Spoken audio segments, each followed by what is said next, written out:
시편 51편입니다.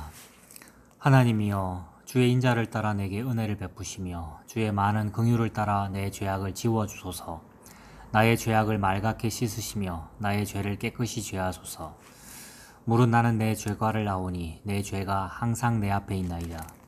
내가 주께만 범죄하여 주의 목전에 악을 행하였사오니 주께서 말씀하실 때에 의로우시다 하고 주께서 심판하실 때에 순전하시다 하리이다.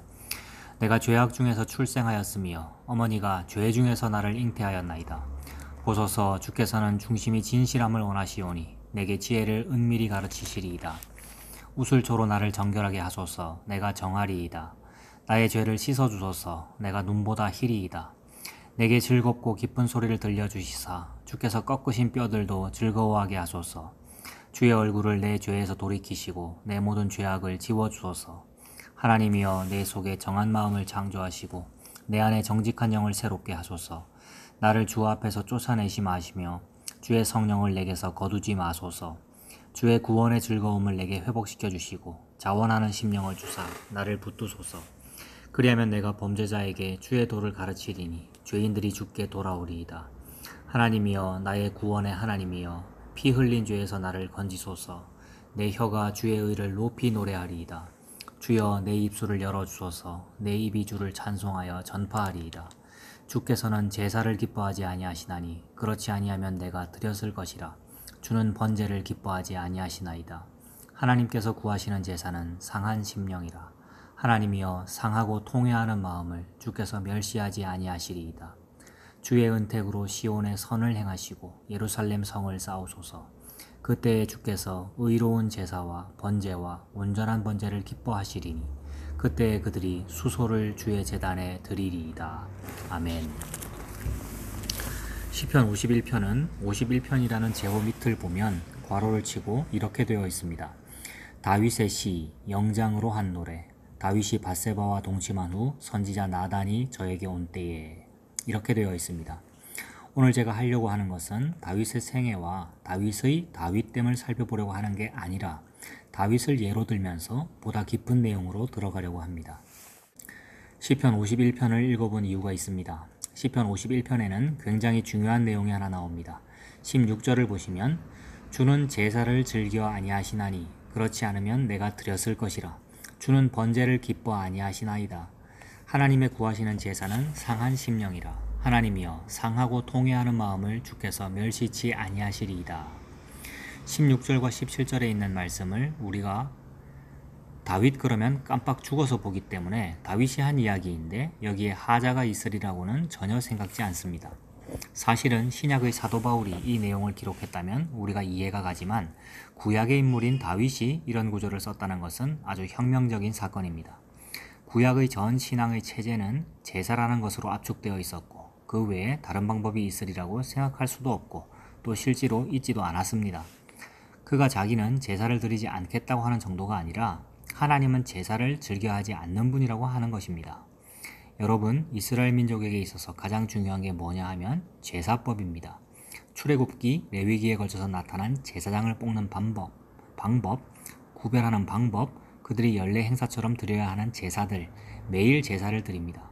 아침에 한 번, 저녁에 한 번, 전 이스라엘 민족과 국가를 위해서 1년에 한 번씩 대제사장이, 그리고 조그만 실수가 있어도 제사를 지내야 하고 결례를 행해야 하고 제사로 모든 일이 시작하고 말미암고 끝나는 게 이스라엘입니다. 그것을 다윗이 제사가 별게 아니다 라고 하는 정도가 아니라 하나님은 제사를 즐겨 받으시지 않으신다 라고 선언합니다. 어디서 이런 사건이 나온 것일까요? 그리고 다윗이 무슨 배짱으로 무엇을 근거로 해서 이런 말을 하는가를 살펴보려고 합니다. 뜻밖의 은혜를 받으리라고 믿기 때문입니다. 사무엘하 5장으로 가보십시다. 1절부터입니다. 이스라엘 모든 지파가 헤브론에 이르러 다윗에게 나와 말하여 가로되 보소서, 우리는 왕의 고륙이니이다. 전일 곧 사울이 우리의 왕이 되었을 때에도 이스라엘 거르려 출입하게 한 자는 왕이시었고 여호와께서도 왕에게 말씀하시기를 네가 내 백성 이스라엘의 목자가 되며 이스라엘의 주권자가 되리라 하셨나이다 하니라. 이에 이스라엘 모든 장로가 헤브론에 이르러 왕에게 나오매 다윗 왕이 헤브론에서 여호와 앞에서 저희와 언약을 세우매 저희가 다윗에게 기름을 부어 이스라엘 왕을 삼으니라.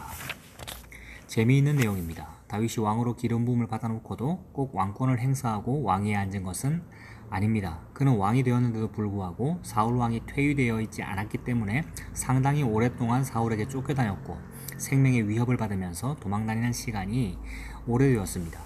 그리고 이제야 온 이스라엘 앞에 정식으로 취임합니다. 사무엘하 1장에서 사울 왕이 죽는 장면이 자세히 나옵니다. 그리고 이제 5장에 이르러서 다윗은 드디어 왕이 됩니다. 여기 4절에 있는 말씀과 같이 다윗이 30세에 위에 나아가서 40년을 다스렸으되 헤브론에서 7년 6개월 동안 유다를 다스렸고 예루살렘에서 33년 동안 온 이스라엘과 유다를 다스렸더라. 앞에서는 왕이지만 왕 노릇을 제대로 못했고 사울이 죽자 정작 왕이 되었습니다. 그런데 이 시점까지 온 이스라엘의 왕이 되기까지 다윗이 한 일, 곧 지금 여기 도달하기까지 다윗의 사적 중에서 여러분도 기억하시는 굵은 사건이 몇 가지 있습니다.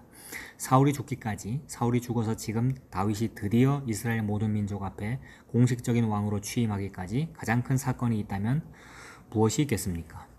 물맷돌 5개로 골리앗을 죽인 사건이 있습니다. 사울에게 쫓겨다니면서 사울을 2번이나 죽일 기회가 있었는데도 불구하고 죽이지 않은 사건이 있습니다. 이것이 지금 시간까지, 이 시점까지 기억해야 될 2가지 사건입니다. 골리앗을 죽인 사건과 사울이 다윗 자신의 목숨을 쫓고 있는데도 불구하고 그를 죽일 기회가 2번 있었는데도 불구하고 그를 죽이지 않았습니다. 심지어는 어느 일까지 있었느냐 하면 굴에 들어와 있었는데 사울과 그의 부하들이 그 굴에 들어와서 잔 적이 있습니다. 다윗은 저 안에 있었고 그들은 앞에서 쉬고 있었는데 잠들어 있는 동안에 다윗이 사울을 죽이지 않았습니다. 그 증거로 옷자락을 잘라갔는데 옷자락 자른 것 가지고도 마음이 아파했던 다윗이었습니다. 그리고 사무엘하 5장에서부터 시작해서 이제 다윗이 이스라엘 영토를 어떻게 넓히고 어떻게 강한 나라를 만들어 가는가 하는 사건이 나옵니다. 인근에 있는 모든 나라를 쳐엎고 항복을 받고 조공을 받고 이스라엘은 점점 확장됩니다. 6장, 7장, 8장 계속 나옵니다. 재미있는 것은 6장에 보면 여호와의 궤를 옮겨오는 사건이 있습니다. 갖고 오다가 나곤의 타작마당에서 궤가 떨어지려고 하자 웃사라는 사람이 법궤가 떨어지지 않게 하려 손을 내밀어 붙잡은 것으로 죽는 사건이 납니다. 그래서 베레스 웃사라는 이름을 붙이고 오벳에돔의 집에 놓아두고 다윗이 궤를 가져오는 것을 두려워했습니다. 그러나 궤로 말미암아 오벳에돔에 복이 내리는 걸 보고 나중에 다시 가져오고 이 일로 인해서 다윗이 춤을 췄다라고 합니다. 디스코를 췄는지 뭘 췄는지 모르겠습니다만 이것 때문에 그의 아내가 굉장히 이 일을 좋지 않게 힐난했습니다. 다윗에게는 여러 아내가 있었는데 이 아내는 누구였냐 하면 사울의 딸인 미갈입니다. 다윗이 여기서 얼마나 담대히 말하는지 보시기 바랍니다. 사무엘하 6장 22절 내가 이보다도 더 낮아져서 스스로 천하게 보일지라도 내가 말한 바 계집종에게는 내가 높임을 받으리라 한지라. 미갈의 판단과 다윗의 판단 중에 다윗의 판단이 더 옳았다라는 하나님의 판결이 어떻게 내리는가 하면 23장 그러므로 사울의 딸 미갈이 오늘날까지 자식이 없으니라. 23절인데 23절 그러므로 사울의 딸 미갈이 죽는 날까지 그에게 자식이 없으니라 라고 합니다. 그 궤를 들어오는 일로 인해서 기뻐 날뛴 다윗의 행위는 옳았다. 하나님 보시기에 이뻤다가 됩니다. 7장에 가면 성전을 짓겠다는 이야기를 하나님 앞에서 합니다. 하나님이 네 의도는 좋지만 너는 피를 너무 많이 흘린 사람이기에 짓지 못한다.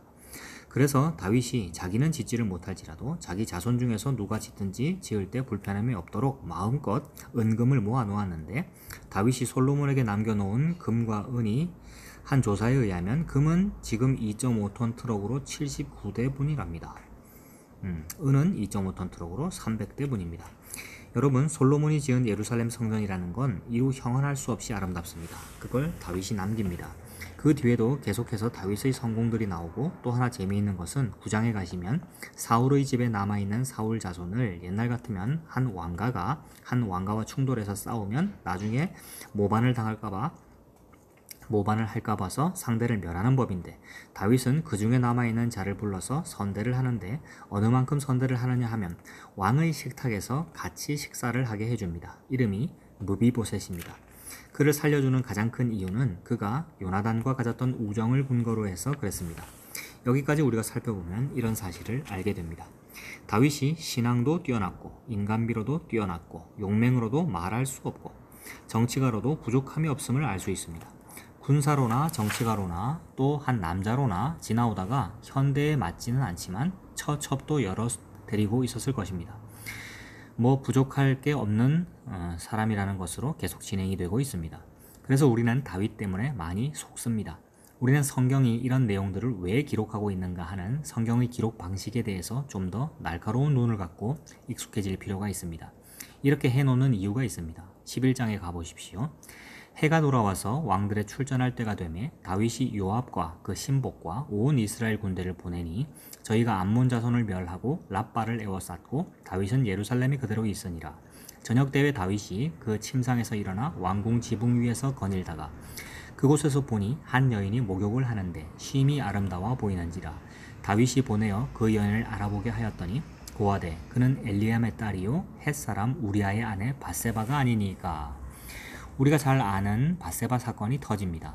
그가 밧세바 사건에서 얼마만큼 실수를 하느냐 하면 밧세바를 데려옴으로 남의 유부녀를 꼬였을 뿐 아니라 그의 정당한 남편인 우리아도 죽입니다. 살인을 하고 간음을 하고 하는 두 사건이 동시에 생깁니다. 우리아는 충직한 사람이었습니다.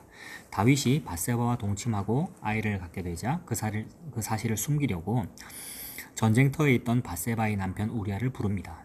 우리아가 얼마나 충직한 사람이었느냐 하면 전쟁터에서 돌아온 뒤에 집에 가지를 않습니다. 집에 가주어야 임신한 날짜를 어떻게 얼버무릴 텐데 가지를 않습니다. 가라고 하니까 내 동료들이 전쟁터에 있는데 제가 어떻게 집에 들어갑니까? 라고 대답한 뒤 궁정에서 잡니다. 다윗으로서는 큰일 났습니다. 남편이 없는데 애를 낳게 생겼으니 큰일 났습니다. 할 수 없이 우리아의 일선 상관인 요압에게 연락해서 우리아를 죽이라고 합니다. 가장 싸움이 심한 최전방에 세워놓고 그만 남겨놓고 후퇴를 해서 죽게 합니다. 그러면 여러분 이제부터 생각해 볼 문제가 있습니다. 우리는 언제나 다윗의 이 사건만 나오면 죽일 놈 그럽니다. 왜 그럽니까? 성경이 죽일 놈이라고 하고 나단 선지자가 나타나서 지적을 하고 하나님의 진노를 설명을 합니다. 조심할 부분이 있습니다. 성경이 다윗의 이 사건을 상당히 목청을 높여 지적하는 것 때문에 우리가 쉽게 쫓아가는 것은 아직 우리가 메시지를 다 끌어내지 못한 까닭입니다. 이런 사건과 비교해 보십시오. 유다는 며느리인 다말이 장녀인 줄로 알고 들어갔다가 애를 낳게 했습니다. 성경은 그 선상의 사건을 예수 그리스도의 족보에서 빼놓지 않고 있습니다. 롯은 소돔 고모라에서 구출을 받고 돌아보다가 아내는 소돔 기둥이 되고 두 딸과 함께 동굴에서 살면서 술을 먹고 딸들과 동침하여 암몬과 모압 족속을 낳게 됩니다. 성경은 그 문제에 대해서 시비가 없습니다. 유독 다윗과 밧세바 사건에 대해서만 그토록 강경합니다. 그 끔찍한 사건을 읽으면서도 앞서의 것은 다 넘어가고 다윗 사건에 대해서 이구동성으로 우리 모두는 마치 나단이나 된 것처럼 다 일어나서 야단들입니다. 나단이라는 글자를 조금만 삐딱하게 쓰면 사탄이 됩니다. 조심하셔야 됩니다. 우리가 여기서 성경이 하고 싶은 이야기가 무엇인가를 들춰볼 마음가짐을 가져야 됩니다. 왜 성경이 다윗의 밧세바 사건에 대해서만은 이토록 시비 거는 것일까요? 그것은 그 사건이 다른 사건보다 더 치명적인 사건이기 때문일까요? 아닙니다. 이 사건이야말로 우리에게 전하고 싶은 메시지를 갖다 넣을 수 있는 가장 좋은 샘플이 될 수 있기 때문입니다. 아브라함이 그렇고 야곱이 그렇고 요셉이 그렇고 다윗이 그렇습니다. 다윗이 우리보다 더 잘난 것도 아니고 더 독특해서가 아니라 하나님께서 우리에게 말씀하시고 싶은 것을 하시기에 가장 좋은 사람이기 때문에 들어쓰는 경우에 불과할지도 모릅니다. 그래서 이 11장 사건의 등장을 제가 사무엘하 5장에서부터 끌어오면서 옛날 이야기를 자꾸 들추어내는 이유가 여기에 있는 것입니다. 다윗은 여기서 성경적인 표현대로 하자면 돌 위에 돌 하나도 남지 않고 아주 박살이 나도록 무너집니다. 그의 전생애가 무너지고 그의 위엄과 명예와 자랑과 쌓아온 모든 경력들이 하나도 남김없이 모두 다 진토가 되는 순간입니다. 그것은 제3자에게서 진토가 되지 않습니다. 이런 밧세바 사건 정도의 일은 옛날 왕정에서는 왕으로서 할 수 있고 큰 소리치고 얼버무릴 수 있는 일입니다. 그런데 다른 사람에게서 이것이 문제가 되는 것이 아니라 다윗에게서 문제가 되기 때문에 이 사건이 재미있습니다. 왜냐고요? 아까 우리가 처음에 읽은 시편 51편은 이 사건에 대해서 다윗이 얼마나 경악했는가를 가장 잘 나타내고 있기 때문입니다.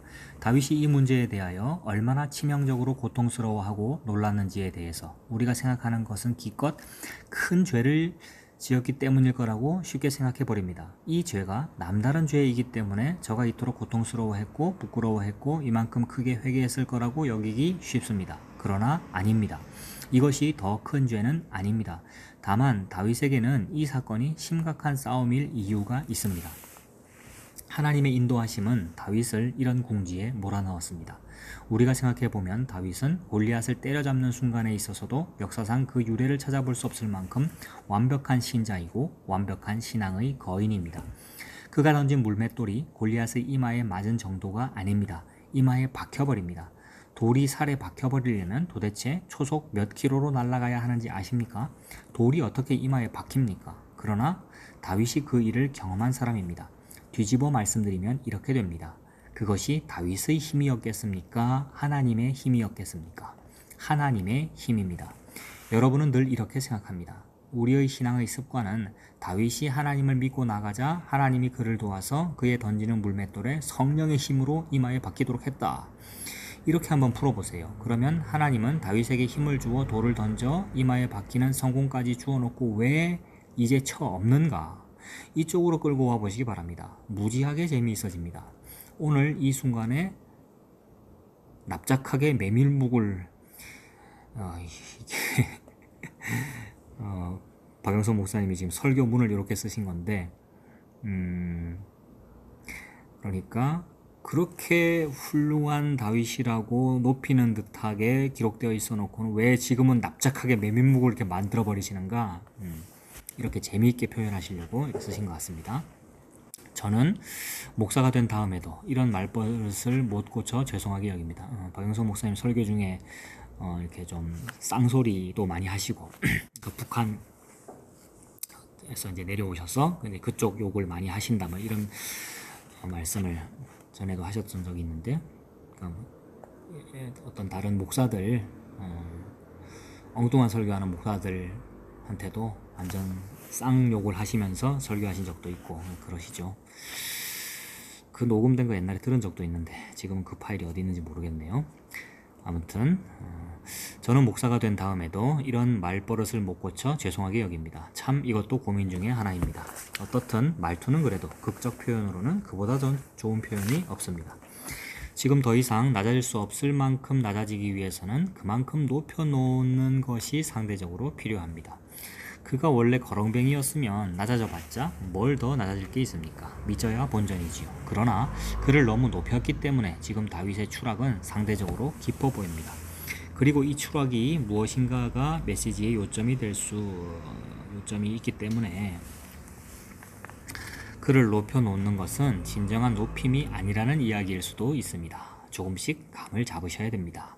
하나님께서 지금 11장에 이르기까지 사무엘하 10장까지 하신 일들은 다윗이 진정 그 축복들과 능력들과 결과를 얻어도 좋을 수준에 있었기 때문에 준 것이기보다는 이 일을 위해서 주고 또 주었던 것입니다. 이 일에 부딪힘으로써 상대적으로 하나님이 다윗에게 지적하고 싶고 짚어 넘어가고 싶고 확인하고 싶은 문제를 제대로 추출하고 싶어서 주었던 일인지도 모릅니다. 이 문제로 다윗이 어떻게 변하는가 하면 시편 40편을 찾아보시면 알게 됩니다. 내가 여호와를 기다렸더니 귀를 기울이사 나의 부르짖음을 들으셨도다. 나를 기가 막힐 웅덩이와 수렁에서 끌어올리시고 내 발을 반석 위에 두사 내 걸음을 견고케 하셨도다. 새 노래 곧 우리 하나님께 올릴 찬송을 내 입에 두셨으니 많은 사람이 보고 두려워하여 여호와를 의지하리로다. 여호와를 의지하고 교만한 자와 거짓에 치우치는 자를 돌아보지 아니하는 자는 복이 있도다. 여호와 나의 하나님이여 주의 행하신 기적이 많고 우리를 향하신 주의 생각도 많도소이다. 내가 들어 말하고자 하나 주의 앞에 베풀 수도 없고 그 수를 셀 수도 없나이다. 주께서 나의 귀를 통하여 들리시기를 제사와 예물을 기뻐 아니하시며 번제와 속죄제를 요구치 아니하신다 하신지라.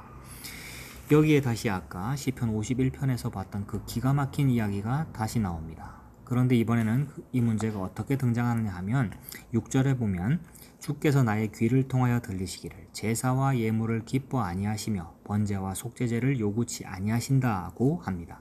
이것이 시편 40편, 51편, 말하자면 사무엘하 11장 사건을 통하여 이제 다윗이 하나님 앞에 부르짖었던 절망이었고 그 절망의 벽을 깨치고 나타나신 구원의 하나님의 손길입니다.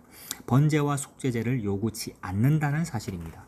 시편 40편 7절 그때 내가 말하기를 내가 왔나이다. 나를 가리켜 기록한 것이 두루마리 책에 있나이다. 나의 하나님이여 내가 주의 뜻 행하기를 즐기오니 주의 법이 나의 심중에 있나이다 하였나이다. 나의 하나님이여 내가 주의 뜻 행하기를 즐기오니 주의 법이 나의 심중에 있나이다 라는 8절에 있는 주어 나라는 것은 다윗입니까? 아닙니까? 생각을 잘 해보시기를 바랍니다. 다시 8절 나의 하나님이여 내가 주의 뜻 행하기를 즐기오니 주의 법이 나의 심중에 있나이다. 여기에 나는 다윗일까요? 아닐까요? 7절부터 다시 보겠습니다. 주께서 나의 귀를 통하여 들리시기를 제사와 예물을 기뻐 아니하시며 번제와 속죄제를 요구치 아니하신다 하신지라. 그때에 내가 말하기를 내가 왔나이다. 나를 가리켜 기록한 것이 두루마리 책에 있나이다. 6절의 나는 다윗입니다. 8절 나의 하나님이여 내가 주의 뜻 행하기를 즐기오니 주의 법이 나의 심중에 있나이다 하였나이다. 그럼 잘 보십시오. 하나님께서 구약에서 구약의 성도에게 준 것은 제사인데 이걸로만 구원을 이루게 하셨습니다. 제사를 요구치 않으신다 하십니다. 그럼 홀딱 다 버릴 것인가? 아무도 구원 안 하실 것인가? 하고 망연자실해 있는데 바로 그런 순간에 그때에 내가 말하기를 내가 왔나이다. 나를 가리켜 기록한 것이 두루마리 책에 있나이다 라는 제3자가 여기에 개입합니다. 그 사실을 우리가 어디에 근거를 두고 있느냐 하면 신약 히브리서 10장에 가지고 있습니다. 그래서 히브리서만큼 어려운 책은 없습니다. 히브리서는 신구약을 200번 통독하신 후에 보십시오. 히브리서 10장 1절 율법은 장차 오는 좋은 일의 그림자요 참 형상이 아니므로 해마다 늘 드리는 바 같은 제사로는 나아오는 자들을 언제든지 온전케 할 수 없느니라. 그렇지 아니하면 섬기는 자들이 단번에 정결케 되어 다시 죄를 깨닫는 일이 없으리니 어찌 드리는 일을 그치지 아니하였으리요.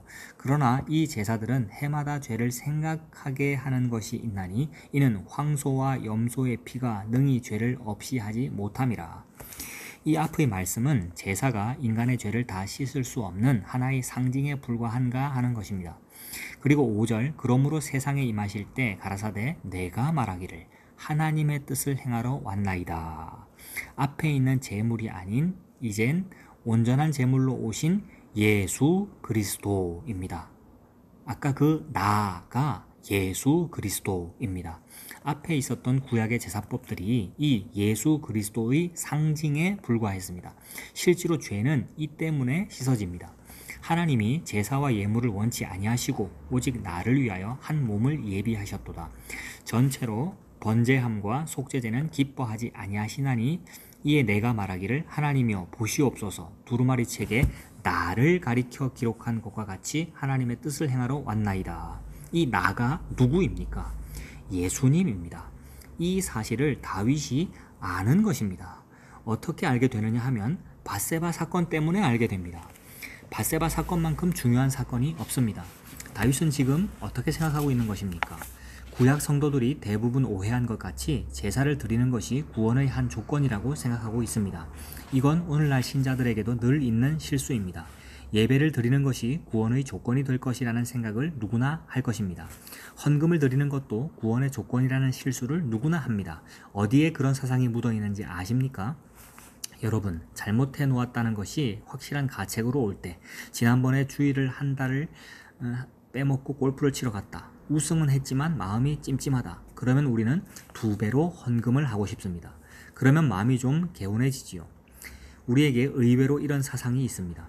구원의 조건을 내가 만드는 방법이야말로 인간 원래의 본면입니다.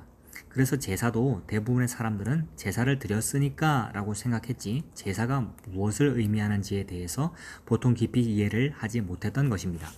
같은 차원에서 다윗도 한 걸음도 더 나가지 않았던 사람인 셈입니다. 하나님을 믿고 산다는 것은 나로 말미암지 않고 내게 있는 것으로 말미암지 않는 것으로 내가 거듭나고 내 생활이 된다는 고백입니다. 그러나 이렇게 살아도 겉으로 보기에는 차이가 안 납니다. 하나님을 믿고 그의 요구대로 살아서 구원을 얻는다라고 생각하는 것 어느 쪽이 더 열심히 신앙생활을 하리라고 생각하십니까? 내 구원은 하나님의 손에 있기 때문에 하나님만이 구원이시고 내 인생의 주권자이시고 그분이 나에게 살 힘을 주신다라고 믿는 사람과 하나님을 믿고 그가 하라는 대로 함으로써 나의 구원이 확인된다라는 사람들 중에는 후자가 더 열심히 신앙생활을 합니다. 안 살았다가는 큰일 나니까요. 사무엘하 11장 이전에 진술된 다윗의 전생에도 성경이 전하는 바로는 이 말씀을 하고 싶은 것입니다. 그가 그때까지 골리앗을 쳐 엎고 사울왕이 자기를 죽이려고 쫓아다니는 것을 피해 도망다니고 한 것도 따지고 보면 하나의 종교요, 도덕이요, 인격에 불과하다는 것을 성경이 지적하고 있습니다. 그래서 그가 자기가 자기로 말미암아 하나님을 만족시키고 하나님 앞에 칭찬을 받을 수 있을 사람이라고 생각하고 있다가 밧세바 사건에서 그게 아니구나가 들통이 납니다. 남에게 들통나는 게 아니라 자기에게 들통이 난 것입니다. 다윗이 밧세바와의 사건을 일으키고 난 다음에 나단이 와서 이런 비유를 들어 이야기를 합니다. 무지무지하게 양떼도 많고 좋은 포도원도 많고 잘 사는 어떤 부자가 있었습니다. 옆집에는 어린 양 하나 데리고 그 양을 자기 새끼같이 돌보며 사는 가난한 사람이 있었는데 부자가 자기 집에 손님이 오자 자기 양 중에서 하나를 잡아가지고 손님 대접을 하지를 않고 아까워가지고 이 가난한 자의 양을 빼앗아서 손님 대접을 했습니다. 왕이여, 이거 어떻게 하면 좋겠습니까? 죽여라. 이 땅에 아직도 그런 놈이 있단 말이냐? 그게 바로 당신입니다. 당신이 그 사람이라. 그걸 자기가 할 때에 모르고 했다는 말입니다. 그게 죄인 줄 모르고 했다는 이야기입니다. 죄인 줄 모르고 했다는 이 말이 핵심입니다. 나중에 이 지적을 받게 되자 알게 됩니다. 다윗이 보기에 아름다운 여인을 보자 손이 나가서 그를 잡아오고 그 여인을 자기 것으로 만들고 말썽이 나지 않게 하기 위해서 여인의 남편인 우리아를 죽도록 하는 사건까지도 그는 아직껏 이것이 죄를 범한다고 생각을 못하고 있기에 시행했고 바로 이 점이 다윗 사건의 핵심이 되고 있는 것입니다. 여러분, 하나도 안 놀랍지요? 곧 놀랍게 해드리겠습니다. 로마서 7장을 보겠습니다. 5절입니다. 우리가 육신에 있을 때에는 율법으로 말미암는 죄의 정욕이 우리 지체 중에 역사하여 우리로 사망을 위하여 열매를 맺게 하였더니 이제는 우리가 얽매였던 것에 대하여 죽었으므로 율법에서 벗어났으니 이러므로 우리가 영의 새로운 것으로 섬길 것이요 의문의 묵은 것으로 아니할지니라. 그런즉 우리가 무슨 말하리요? 율법이 죄냐? 그럴 수 없느니라.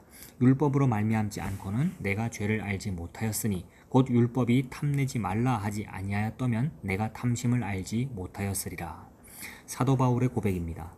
여기에 율법이 탐내지 말라고 한 이 탐심이라는 것에 대하여 누가복음 22장 15절 말씀을 보십시오. 예수님께서 돌아가시기 위해서 마지막 유월절을 가지시려고 합니다. 때가 이름에 예수께서 사도들과 함께 앉으사 이르시되 내가 고난을 받기 전에 너희와 함께 이 유월절 먹기를 원하고 원하였노라. 여기에 이 유월절 먹기를 원하고 원하신 예수님의 심정을 아시겠습니까? 우리가 어느 교회에서든지 1년에 2번 이상 성찬식을 갖고 있습니다. 최후의 만찬이 갖고 있는 의미는 예수님께서 우리 죄를 위하여 십자가에서 몸 버리시고 피 흘려 우리 죄를 대속하시는 사건에 대한 영원한 상징입니다. 이것을 예수님이 꼭 갖기를 원하셨습니다. 이 6월절 최후의 만찬을 갖는 것은 꼭 십자가를 지는 것과 같은 맥락입니다.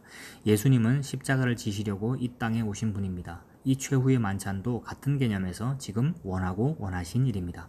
가장 간절한 소망입니다. 내가 고난을 받기 전에 너희와 함께 이 6월절 먹기를 원하고 원하였노라. 이 말이 탐내지 말라 하지 아니하였더라면 내가 탐심을 알지 못하였으리라 해서 탐심이 이것과 같은 의미입니다. 우리는 탐심 그러면 이미 나쁜 의미입니다. 탐심 그러면 남의 것에 대하여 옳지 않게 소유욕을 발동하는 것을 말합니다. 원하고 원하였다는 것은 간절한 소망입니다. 인간의 간절한 소망은 늘 탐심이라는 것입니다. 다시 생각해 보셔야 됩니다. 로마서 7장으로 돌아가서 생각해 보십시다. 7절 말씀. 그런즉 우리가 무슨 말 하리요? 율법이 죄냐? 그럴 수 없느니라. 율법으로 말미암지 않고는 내가 죄를 알지 못하였으니 곧 율법이 탐내지 말라 하지 아니하였더면 내가 탐심을 알지 못하였으리라. 지금 세상에는 꼭 이런 싸움이 벌어지고 있습니다. 인간이 하고 싶어 하는 대로 내버려 두자는 것과 그래서는 안 된다는 것의 싸움입니다. 그 중에 대표적인 것이 낙태의 싸움. 낙태의 싸움이 그 중에 하나로 들어갑니다. 애를 낳는 것과 관계없이 재미있게 살고 싶은 것입니다. 내가 잘 살고 싶고 불편하게는 살지 못하겠고 내가 내 편리하게 살기 위한 것 때문에 다른 민족이 고통을 받는 것에 대해서는 관심이 없습니다. 20세기 초여까지 일어났던 식민주의, 세계를 휩쌌던 식민주의 정책이 있었습니다.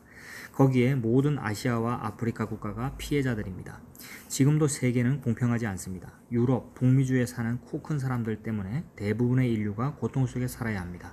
저는 반미주의자는 아닙니다. 말하자면 이런 것을 말하려고 하는 것입니다. 사람은 정당한 소원을 가지지 않더라는 것을 성경이 지적합니다. 죄인이기 때문입니다. 구약에서는 이것을 다윗의 밧세바 사건으로 사건화하는 것이고 신약의 로마서에서는 사도 바울이 논리적으로 기술하고 있는 게 다릅니다. 그 화면에 이 자막을 갖다 붙이시면 완벽한 화면과 자막이 나옵니다. 이것이 성경이 하고 싶은 말씀입니다. 인간이 누구냐 하는 데 대하여 다윗이 드디어 깨닫습니다. 인간에게서 선이 나올 수 없고 그가 가장 선한 차원에서 만드는 것마저도 죄라는 사실을 압니다. 시편으로 다시 돌아가 보십시오. 얼마나 이것을 다윗이 뼛속 깊이 깨닫는지 모릅니다. 51편 1절부터입니다. 하나님이여 주의 인자를 쫓아 나를 긍휼히 여기시며 주의 많은 자비를 쫓아 내 죄과를 도말하소서. 나의 죄악을 맑게 씻기시며 나의 죄를 깨끗이 제하소서. 대저 나는 내 죄과를 아오니 내 죄가 항상 내 앞에 있나이다. 내가 주께만 범죄하여 주의 목전에 악을 행하였사오니 주께서 말씀하실 때에 의로우시다 하고 판단하실 때에 순전하시다 하리이다. 내가 죄악 중에 출생하였으며 모친이 죄 중에 나를 잉태하였나이다. 바로 5절의 말씀을 다윗이 밧세바 사건 때문에 깨닫게 됩니다. 가장 중요한 대목은 이 대목입니다. 그가 가지고 있는 죄는 지금의 실수가 아니라 그가 죄밖에 지을 수 없는 존재라는 것을 깨닫는 것입니다. 성경은 이 부분을 죄인이라고 그럽니다. 인간은 누구나 죄인이다 라는 것을 이런 개념에서 합니다. 인간이 가장 선한 일을 행한 것도 죄입니다. 인간이 가진 도덕 자체가 죄이기 때문입니다. 이렇게 하면 이해가 쉽게 될 것입니다. 영화나 연극 같은 데 이런 게 나옵니다. 휴머니즘 말입니다. 너무나 뜨겁고 아름다운 인간에 그것만 절대치로 놓고 보면 아름다워 보이기도 합니다. 이런 생각을 해보십시오. 우리나라 남해안에 해적선이 12척쯤 있습니다. 거기에는 애꾸는 파와 갈구리파와 산발파가 있습니다. 애꾸는 파를 우리 해군 함정이 가서 포격을 했습니다. 거의 침몰하게 되었는데 도망을 가서 못 찾았습니다. 지나가던 산발파가 애꾸는 파를 보고 불쌍히 여겨서 붕대를 감아주고 치료를 해주고 해서 애꾸는 파가 장님파가 될 거를 모면하게 해줬습니다. 그것 자체만으로 보면 얼마나 아름답습니까? 잘 생각해 보십시오. 그건 잘해준 만큼 죄입니다. 그가 다시 정정해져서 할 것은 해적실밖에 없는데 해적을 소탕하는 편 입장에서 보십시오. 해적을 도와준 일이 뭐가 잘한 것입니까? 그때는 내버려두고 뺑소니 치는 것이 훨씬 잘하는 일입니다. 사실 이런 사안들이 꼭 밧세바일 필요는 없습니다. 야곱식으로 말한다면 야복 나루터이면 됩니다. 베드로식으로 말하자면 예수님을 3번 부인하는 사건입니다. 엘리야식으로 말하면 갈멜산에서 내려와 부딪힌 이세벨입니다.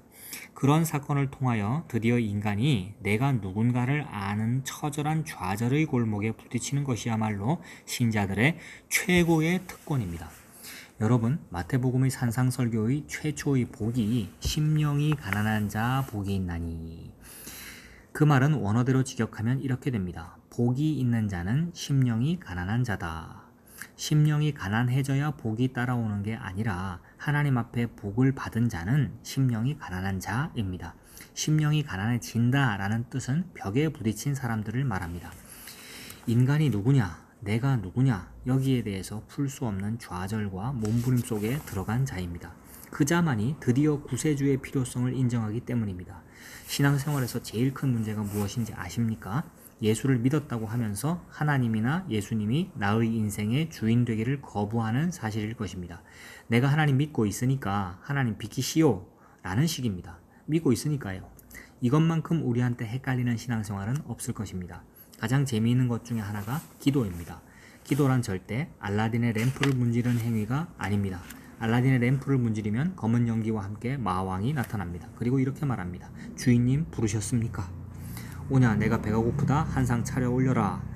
예 하고 척 나옵니다. 마왕은 능력을 가졌을 뿐이지 주인은 아닙니다. 우리 기도는 늘 그렇습니다. 기도란 한마디로 help me입니다. 도와주십시오. 내가 할 수가 없습니다. 나 살려주십시오. 라는 고백입니다. 내가 할 수 없다는 것은 능력적 차원인 동시에 권위적인 차원에서 내가 쫄병이라는 뜻입니다. 나에게 일어난 일에 대해서 내가 최종적 결제자가 아니라는 것입니다. 하나님 결제해 주십시오. 하나님 결제하신 대로 제가 시행하겠습니다. 이게 기도입니다. 기도를 요구하는 것은 언제나 이런 차원입니다. 제일 재미있는 기도의 예 중에 하나가 이것입니다. 변화산에 예수님이 올라가면서 베드로와 야고보와 요한 세 제자만 데리고 올라갔습니다. 예수님이 내려와 보시니까 귀신 들린 어린애를 아버지가 데려왔는데 아무도 못 고쳐줬습니다. 예수님이 고쳐줍니다. 제자들이 남들 다 없어진 다음에 예수님께 묻습니다. 선생님, 왜 우리들은 그걸 못했습니까? 왜냐하면 제자들이 그걸 했던 때가 있었기 때문입니다. 예수님께서 권능을 위임하시고 그들을 전도 파송을 하신 적이 있습니다. 어느 마을에든지 들어가면 평안을 선언하고 귀신을 쫓아내고 병자를 고쳐주라고 했습니다. 실제로 그렇게 했습니다. 주여, 주의 이름으로 귀신들도 쫓아가더이다. 쫓겨가더이다. 그 환희에 찬 고백들을 그들이 한 적이 있었습니다. 제자들이 기고만장했습니다. 그런데 이번에는 안 되었거든요. 그래서 묻습니다. 왜 저희는 안 되었습니까? 예수님 대답이 색다릅니다. 기도 외에는, 또 기도와 금식 외에는 이런 유가 나갈 수 없느니라. 그리고 너무나 많은 사람들이 기도와 금식이다. 이것 때문에 기도와 금식이 답이구나 라고 강조합니다. 금식하면 배만 고픕니다. 그건 하지 마십시오. 기도라는 것은 요구를 했다라는 이야기입니다. 네가 하는 게 아니라 언제나 하나님이 하시는 일이다. 인간은 먹은 것으로만 힘을 냅니다. 금식이란 그것을 끊었다는 이야기입니다. 이것은 더 이상 내 손으로 물질의 힘으로는 하지 않았다는 강력한 메시지인 것입니다. 왜 금식이 힘의 근원이 됩니까? 내가 할 수 있는 문제가 아니다 라는 가장 완벽한 메시지가 금식입니다. 왜 그토록 금식 한번 해놓고 오면 명함에다 써놓고 다니는지요. 40일 금식 기도 40회 실시. 그게 뭐가 무슨 잘난 것입니까? 저도 해본 적 있습니다. 40일 기도를 점심만 해봤는데 해야 될 때가 있습니다. 금식은 필요합니다. 기도만큼 필요한 게 어디 있습니까? 그러나 잘 아셔야 됩니다. 그게 왜 요구되는지를 아셔야 합니다. 일어난 사건에 대해서 기도했더니 잘 됐다. 이 말만큼 무식한 이야기가 없습니다. 기도했더니 되었다는 것은 하나님이 해주셨다는 이야기입니다. 그것만큼 우리로 하여금 할 말이 없게 만드는 것은 없습니다. 그런데 우리는 기도했더니 됐다, 기도해라 라고 합니다. 우리의 기도에 대한 개념이란 기도하기만 하면 하나님이 주무시다가도 불려 나오시게 되어 있다는 것입니다. 마치 알라딘의 램프같이 문지르기만 하면 화장실에 계시다가도 얼른 나오셔야 됩니다. 알라딘의 마왕이 꼭 그렇게 되어 있습니다. 그러나 아닙니다. 우리가 누군지 아셔야 됩니다. 우리는 신령한 문제와 우리의 모든 생활에 대하여 우리의 손톱만큼도 능력도 근거도 없기 때문에 모든 일에 기도와 금식으로 갈 수밖에 없는 자입니다. 즉 우리가 죄인이라는 걸 이것보다 더 확실하게 확인하는 자세도 없을 것입니다. 기도는 능력의 도구가 아닙니다. 내가 누군지를 아는 것과 비례하는 것입니다. 이것이 곧 하나님이 누구신가를 아는 것과 비례할 수밖에 없는 일이기도 합니다. 이것이 우리에게 중요한 문제입니다. 이 문제에 대해서 우리 조금 더 살펴보기로 합시다. 이번에는 시편 110편으로 가보겠습니다.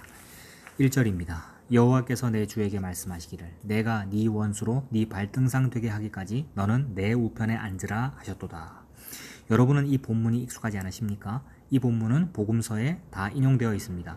예수님께서 잡히시기 바로 전에 유대인과의 최후의 논쟁 중에 이 본문이 인용됩니다.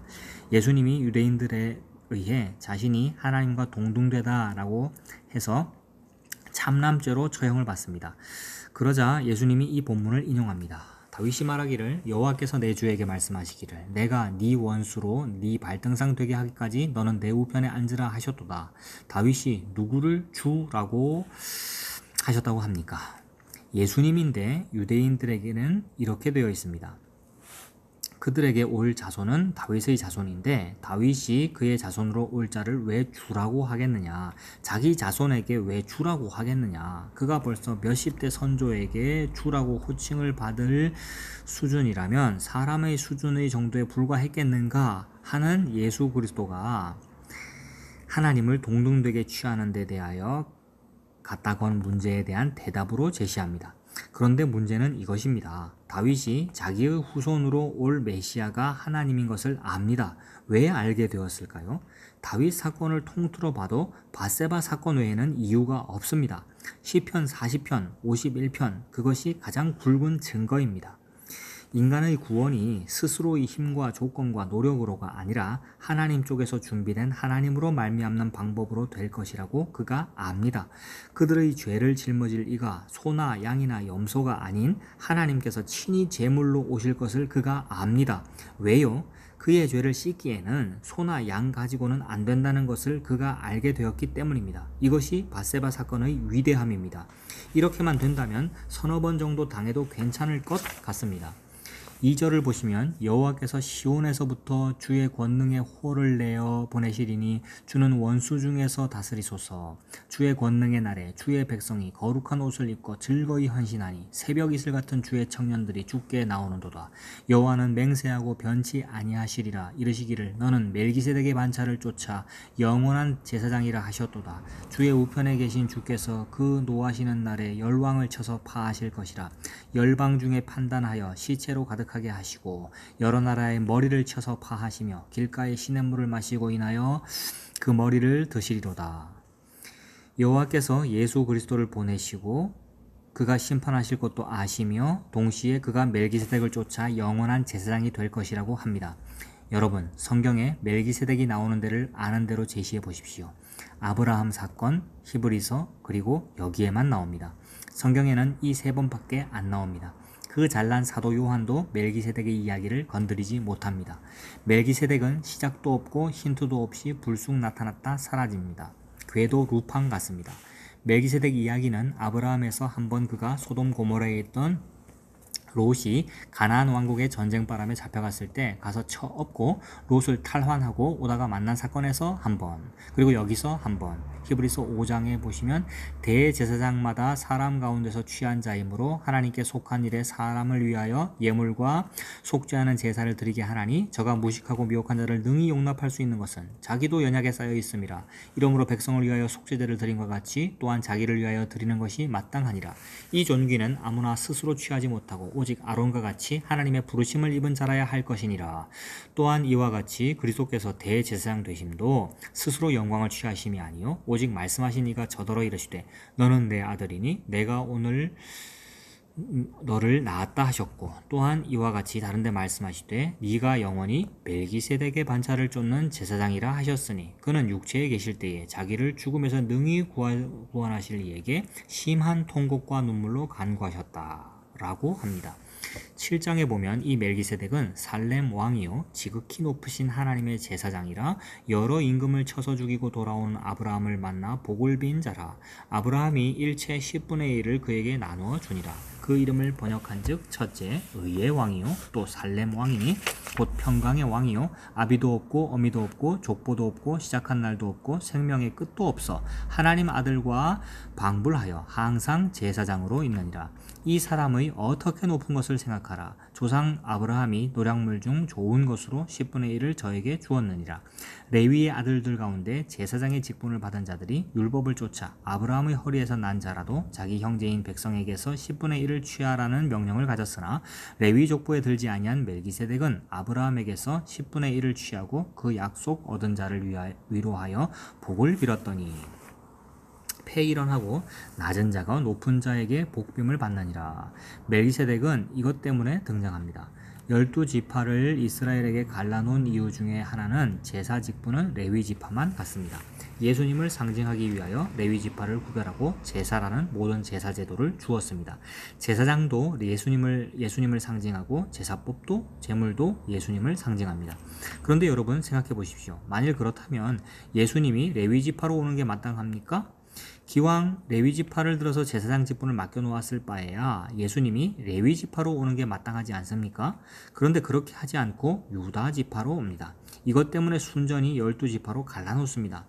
다른 이유도 많습니다만 만일 레위 지파 중에 구별이 없고 누구든지 괜찮은 사람을 뽑아서 제사장을 삼았으면 예수님의 상징이 이것만큼 뚜렷하지 않았습니다.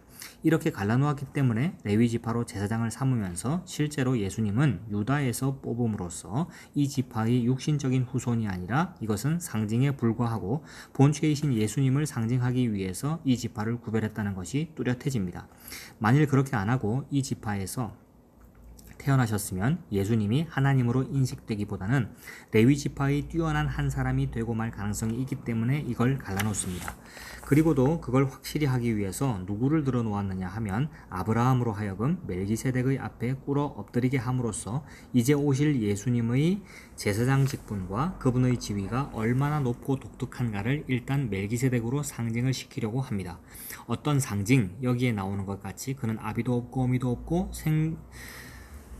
생일도 없는 것입니다. 느닷없이 나타납니다. 하나님이 스스로 있는 자인 것을 상징하기 위하여 우리를 위하여 제사장으로 예수 그리스도의 오실 신성을 이것보다 더 아름답게 그려놓은 건 없습니다. 확실해졌습니다. 지극히 높은 분이라는 뜻입니다. 그가 제사장으로 오십니다. 이것을 다윗이 압니다. 밧세바 사건으로 알게 됩니다. 이게 중요합니다. 만약 여러분에게 밧세바 사건이 없이 골리앗을 물리친 사건만 있다면 사울 왕을 피해 다니면서도 내가 어찌 하나님의 기름 부음 받은 자를 건드리리요 하는 종교적 수준에 있다고 그럴지라도 아직 아닙니다. 이것이 없으면 아직 아닙니다. 구원을 못 받았다는 뜻이 아닙니다. 아직 이 비밀과 이 깊이를 다 깨닫지 못했다는 뜻입니다. 몰라도 지위가 흔들리지 않습니다. 아는 것보다 무식한 건 사실입니다. 무식하면 필요할 때 써먹지를 못합니다. 이게 큰 문제입니다. 겸손할 자리를 모르고 도움을 구해야 하는 기도가 제대로 안 나오는 법입니다. 그것이 오늘 우리에게 문제가 되기 때문에 이 문제를 제기하는 것입니다. 마지막으로 하나만 말씀드리려고 합니다. 역대상 23장 1절 다윗이 나이 많아 늙음에 아들 솔로몬으로 이스라엘 왕을 삼고 이스라엘 모든 방백과 제사장과 레위 사람을 모았더라. 레위 사람은 30세 이상으로 기수하였으니 모든 남자의 명수가 38,000인데 그 중에 24,000은 여호와의 전 사물을 보살피는 자요 6,000은 유사와 재판관이요 4,000은 문지기요 4,000은 다윗의 찬송하기 위하여 지은 악기로 여호와를 찬송하는 자라.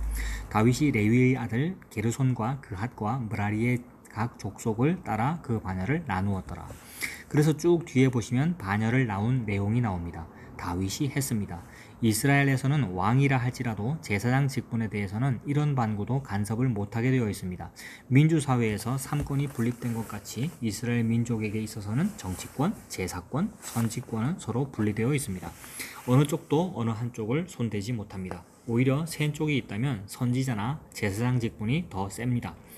물론 정치권을 가진 왕들이 선지자나 제사장을 권력으로 괴롭히기도 했습니다만 이스라엘의 독특한 형편상 언제나 제사장의 직분이나 선지자의 직분이 오히려 높았습니다. 그런데 다윗이 자기 마음대로 반열을 만들고 지휘를 합니다. 다윗이 이 모든 것을 알아버렸기 때문입니다. 마태복음 12장에 보면 이런 말씀이 나옵니다. 1절부터 봅니다. 그때 예수께서 안식일에 밀밭 사이로 가실 때 제자들이 시장하여 이삭을 잘라 먹으니 바리새인들이 보고 예수께 고하되 보시오 당신의 제자들이 안식일에 하지 못할 일을 하나이다. 예수께서 가라사대 다윗이 자기와 그 함께한 자들이 시장할 때에 한 일을 읽지 못하였느냐. 그가 하나님의 전에 들어가서 제사장 외에는 자기나 그 함께한 자들이 먹지 못하는 진설병을 먹지 아니하였느냐. 다윗이 이 짓을 한 사람입니다. 왜 했습니까? 다윗은 어떤 의미에서 제사장입니다. 그것을 알았습니다. 어떤 의미에서 선지자입니다. 다윗만큼 예수님에 관한 상징이 내용적 차원에서 묶여있는 사람도 드물 것입니다. 그는 왕이고 선지자였고 그런 의미에서 제사장입니다. 신약은 이렇게 시작합니다. 아브라함과 다윗의 자손 예수 그리스도의 족보라. 그래서 그렇게 나옵니다. 심각하게 생각해 두셔야 합니다.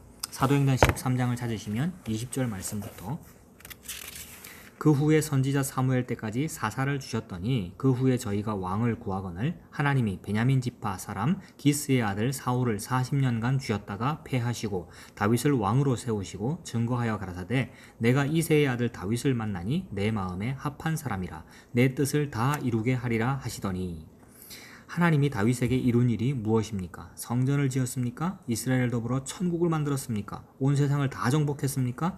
아닙니다. 다윗을 통하여 한 사건은 밧세바 사건밖에 없습니다. 하나님은 다윗을 들어서 밧세바 사건을 일으키기 위하여 그의 성공과 신앙을 스타트시켰는지도 모릅니다. 다윗의 이 사건 때문에 오늘날 복음이 무엇이며 우리가 무엇이며 그래서 우리가 인도함을 받고 어떻게 구원을 얻고 우리가 마땅히 무릎을 꿇어 은혜로 축복과 구원을 얻는다는 사실이 확실해집니다. 이것만큼 우리에게 복음이 되는 사실도 없을 것입니다. 우리가 늘 실수하는 문제입니다. 우리는 늘 믿을 만한 사람이 못 됩니다. 우리야말로 막다른 골목에 부딪힐 줄 아는 사람들입니다. 그리고 거기에 예수 그리스도께서 우리로 말미암지 않는 하나님의 선물과 은혜로 우리를 구하시는 줄 알기 때문에 모인 자들이라는 사실을 확인케 되는 것입니다. 이것만큼 큰 복음은 없습니다. 여러분의 신앙생활 가운데서 이 부분을 자기 안에서 정말 정확하게 정리하셔야 됩니다. 밧세바 이전의 다윗이 되는 것은 잠깐입니다.